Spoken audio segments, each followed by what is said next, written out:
I'm Danielle, your host of the Abridged to Motherhood podcast, the place where moms like you learn to thrive, not just survive through pregnancy, birth, and postpartum. I'm a birth and postpartum doula and a mom of two who's been where you are. My first pregnancy was filled with so much excitement, but it was also marked by stress, anxiety, and fear of the unknown. I thought I had everything mapped out, but when postpartum hit, I realized how unprepared I was for the physical, emotional, and mental toll of motherhood. It was overwhelming, lonely, and nothing like I imagined. When I found out I was pregnant again, I knew I needed to approach things differently. I made it my mission to not only prepare for postpartum, but to prioritize myself in the process. That shift changed everything. Now I'm here to help you do the same. Whether you're navigating your first pregnancy, feeling buried under endless advice, or struggling to figure out what you actually need for postpartum, this podcast is your safe space. You'll find practical tips, honest conversations, and expert insights to help you feel informed, supported, and empowered through every stage of motherhood. If you're ready to feel confident, prepared, and truly supported in your motherhood journey, stick around. This is for you. Hey friends, welcome back to the Abridged to Motherhood podcast. I'm so glad you're here. I can't believe it is April already, and I am very excited because this month we have 2 guest episodes coming up that I cannot wait to share with you. I think you're going to really enjoy them. But today we're going to be diving into the unexpected in postpartum. And how in the world do you even prepare for the unexpected? Well, I'm going to do my best to give you some strategies to help you prepare for the unexpected, because none of us go into postpartum thinking that anything weird or random is going to happen, but we often find ourselves in these situations. No matter how much we plan and prepare, motherhood can throw us curveballs, especially in those early months and weeks of motherhood. Being ready for the unexpected doesn't mean controlling every single detail. We have to have that flexible mindset, a solid support system, and the tools we need to navigate those challenges. As a postpartum doula and a mom who's been through it, I'm going to try to share 5 practical ways you can prepare for whatever comes your way so that you can stay calm, confident, and ready to face postpartum with peace, no matter what stage you are in.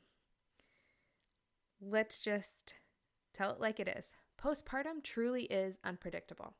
No matter how much we plan or how many checklists we have, there are going to be surprises, big and small. Whether it's a sleepless night, a sudden change in your baby's health, or feeling overwhelmed by your own emotions, many moms feel blindsided by how much their postpartum experience varies from whatever you expected. But the good news is there are steps that you can take to be ready for these moments without feeling so caught off guard. So let's get into these 5 ways to prepare for the unexpected. Number 1, it goes without saying, but it really is so true. Building a strong support system for yourself. Having a support network is key to navigating the unexpected. This means not just relying on your partner, but also having backup options like friends, family, neighbors, or a postpartum doula. The more people you have in your corner, the better. Let me remind you again, you do not have to handle everything yourself. Asking for help is not a sign of weakness, it's a strength, and it's important to lean on others when things get tough. For example, having someone you know that you can call to come and stay with the baby for an hour or to drive you to an appointment. Think through those things and who you would call in those different situations. Number 2, expect the emotional roller coaster. I know this might sound strange, and many of us have heard over and over again about the baby blues. Even after those first 2 weeks, it is normal to experience some changes to your mood. Of course, we've talked about this before. If you are feeling like you are suffering from a perinatal mood disorder, this is completely different. Seek help right away. But I want you to know that it is normal to have some ups and downs, especially in that first year of motherhood. You're juggling your hormones changing, sleep deprivation, adjusting to a new identity. It's important to prepare mentally for the emotional ups and downs of new motherhood. It's normal to feel overwhelmed when you are trying to take care of a whole nother human being for the first time in your life. You may feel anxious at times, and give yourself permission to feel those emotions, to use coping strategies, and move through them. Trying to push through or ignore those emotional needs, though, that's not going to cut it. We need to take that time to rest, reflect on our feelings, and talk to someone, whether that's your best friend, whether that's your spouse, your mother-in-law, or a counselor, wherever you are in that journey.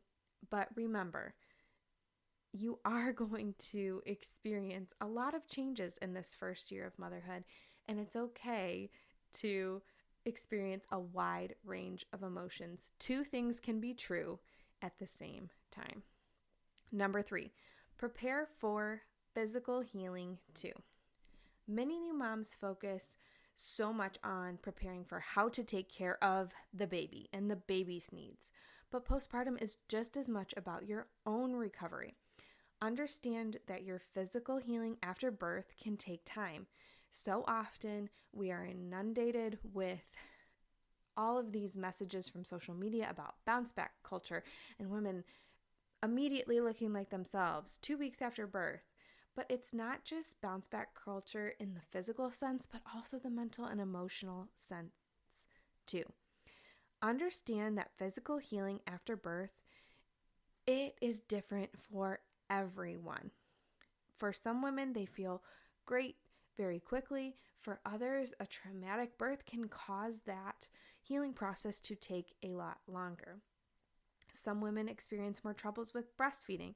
Some women may experience issues with their thyroid or blood pressure after giving birth. Everyone is different, and please try not to compare yourself to someone else's recovery process. But taking the time beforehand or even after finding out that something isn't going right with your healing, you can take some time to research and figure out ways to support yourself, whether that is changing the way that you are eating. Maybe you're not getting enough protein. Maybe you're not hydrating enough. Maybe you're not resting enough. But neglecting your own recovery and putting yourself last is only going to make things so much harder. Remember, you can only run on adrenaline for so long after that baby is born. Eventually, you are going to crash, and you need a soft place to land. Lesson number 4, have a plan for flexibility with baby care. Okay, we've talked about this so much. I love talking about being flexible because babies don't always follow this beautiful schedule that we want to make for them, or all those schedules that you see online that you can look up for what does a 3-month baby schedule look like. So be flexible with that schedule, and it will ease so much frustration when things don't go as planned, whether that's feeding, sleeping, or adjusting to your baby's needs as they change. For example, let's say your baby, who was an incredible sleeper, suddenly really struggles to take naps. Sometimes sticking to the rigid schedule that you were before just isn't going to cut it, and you need to be flexible and find a way to shake things up, whatever that may look like for you and your family. Remember, do not compare yourself and your baby to someone else. Adjust those expectations and find ways to cope with the situation that you are in. It's okay to change your approach based on what you need and what your baby needs. Flexibility is key. Number 5, be ready for self-care adjustments. Okay, we had whole podcast episodes about this. Self-care in the early postpartum days looks very different than maybe what you are used to.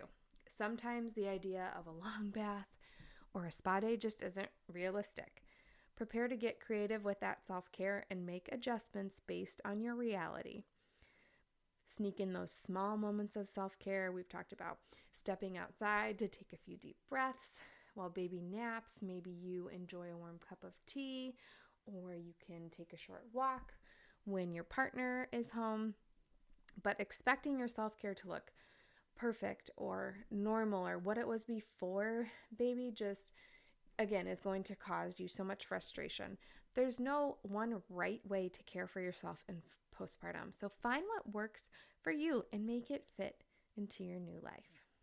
All right, let's just review those 5 ways to prepare for the unexpected in postpartum. Number 1, build your support system. And it's okay if you don't have one right now. Start creating one. Start thinking through who you can reach out to. Start attending a local mom community event and try to make some friends that maybe you can talk to when you're having a rough day or you can rely on when you need it. Number 2, understand that the emotional shifts are going to happen. They're normal, and give yourself some grace.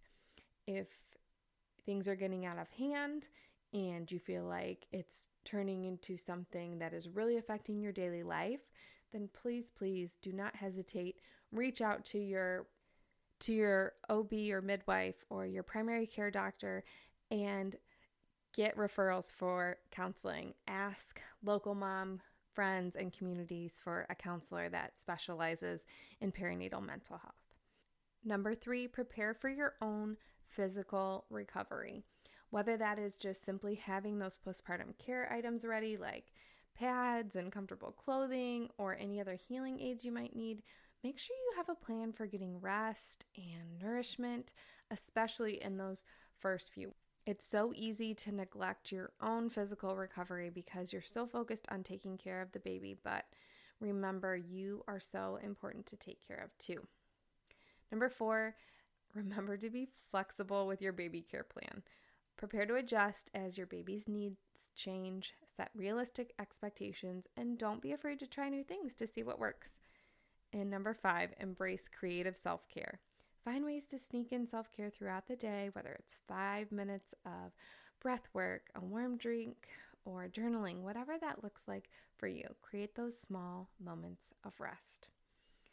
I know that this may seem counterintuitive, this idea of preparing for the unexpected, but going through these 5 things that you can do just reminds me that we do have some control over even the unexpected. We have control over ourselves and our mindset and what we put into our bodies and asking for help. So don't be afraid to make yourself a priority when those unexpected, crazy things show up in your postpartum experience.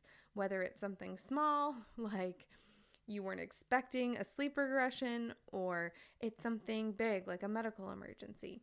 Remember to take care of you. Thanks so much for listening today. I really hope you enjoyed it, and make sure you stick around this month for those special guest episodes. I cannot wait to share with you.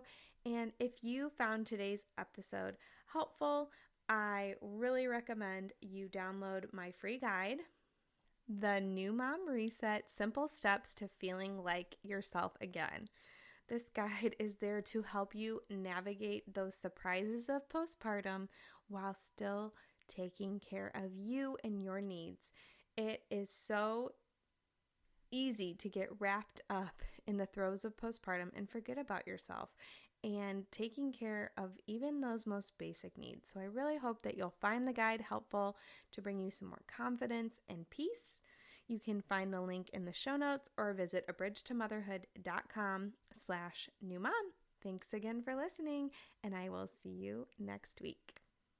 Thanks so much for tuning in to the Abridged to Motherhood podcast. I'm so glad you were here today. If you loved this episode, I'd be so grateful if you could leave a review for the podcast on whatever platform you're listening on. share it with a friend, or snap a screenshot and tag me on social media. If you decide to leave me a review, go to abridgetomotherhood.com/review. That link is also in the show notes so that I can send you a little gift in the mail. Your support helps other moms to find the podcast, and it truly means the world to me. Remember, your motherhood journey deserves your care and attention. Until next time, keep showing up for yourself, mama, and don't worry, I'm here to help every step of the way. See you soon.